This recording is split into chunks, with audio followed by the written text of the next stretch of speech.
ایک اور حدیث نبوی صلی اللہ علیہ وسلم انصر اخاک ظالما او مظلوما، کمال کی حدیث ہے۔ حقیقت میں بتاتا ہوں آج ہمارے معاشرے میں ظالم بھی ہیں، مظلوم بھی ہیں۔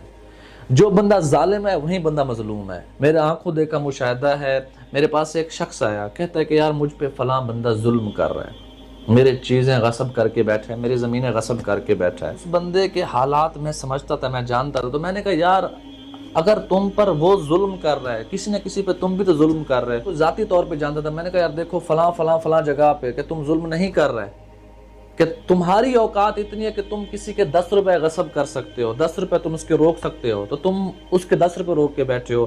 جو تم سے بڑا ظالم ہے اس کی اوقات ہے 1000 روپے روکنے کی، اس کی اوقات ہے تمہیں قابو کرنے کی، وہ تمہیں قابو کر رہا ہے۔ بڑا ظالم تمہیں قابو کر رہا ہے، چھوٹا ظالم چھوٹے مظلوم چھوٹے غریب کو قابو کر رہے ہو۔ تو ایک لین جکڑی ہوئی ہے، جو ظالم ہے وہ مظلوم بھی ہے، جو مظلوم ہے وہ ظالم بھی ہے۔ لیکن میرے نبی کا حکم ہے انصر اخاک ظالما و مظلوما،